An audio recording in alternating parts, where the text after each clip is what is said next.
Soalan muka surat 55, soalan 7. Raja 5 menunjukkan dua paragraf ortografik bagi objek A. Lukis dan labelkan paragraf sisi kanan bagi objek itu. Tunjukkan garisan unjuran. Katakan ini ialah paragraf sudut ketiga. Okey. Memanglah sebab ini kamu tengok dari atas kan. Kamu tengok dari atas, kamu nampak macam ini. Jadi ini ialah paragraf apa? Paragraf atas. Ini adalah pandangan atas. Ini ialah paragraf apa?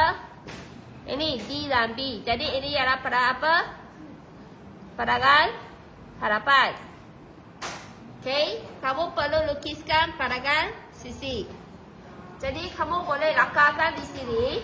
Pandangan sisi ada di sini. Kamu boleh lakarkan pandangan sisi di sebelah. Sebelah mana-mana ada ruang, kamu boleh lakarkan. Kamu tengok dari sini, nampak C kan? Nampak C. Lepas tu tengah-tengah tu ada apa? Ada A. Ini A, ini C. Betul tak? Ini A, ini C. Okay? Jadi ini ya apa yang kamu akan lukis. Jadi pertama, kamu perlu lukiskan garisan memufuk, menegak dan spasi 45 darjah. Jadi ambil ni, yang kamu ada gambar dua-dua ini kan. Kamu ambil tengah-tengah, buatkan satu garisan binaan. Buat satu garisan memufuk, garisan binaan. Setelah itu, sini kamu ambil 10 mm. 10 mm. 10 mm. Okay, kamu ambil 10 mm. Dua kali ya, 10 mm. 10. Okay, lepas tu buat garisan menegak.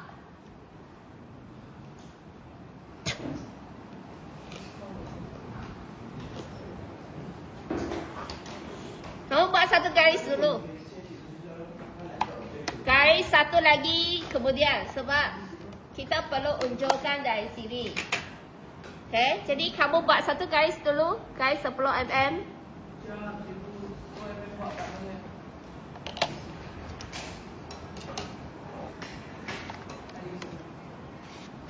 Okay, sekarang buatkan 45 darjah.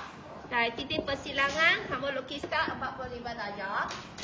Okay, sekarang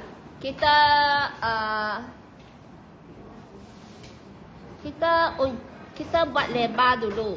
Lebar dulu Jadi dari atas kita buatkan garis ke 45 darjah. Okay, garis ke 45 darjah. Lepas tu tukar arah ke bawah. Sini. Okay, kemudian atas pula sini ke situ. Lepas tu tukar arah ke bawah.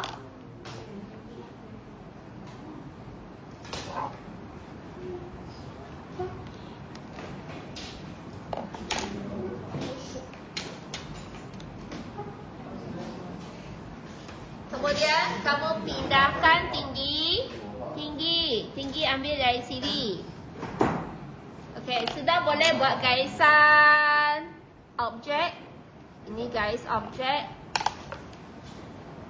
Kamu mesti lukis garis ini ke sini.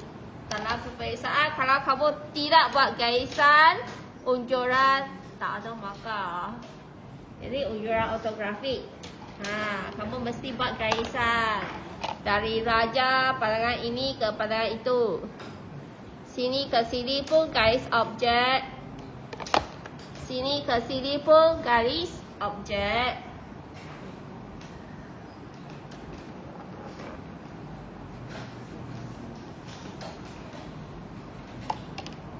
Lepas tu kita dapatkan lebar dari atas. Pergi ke garis 45 darjah. Ini pun sama. Ini lukiskan garis ke sudut 45 darjah. Lepas tu tukar arah ke bawah. Titik persilangan. Dari titik persilangan tukar arah ke bawah. Okey, dari titik persilangan tukar arah ke bawah. Okey, ini tinggi dari sini ke situ.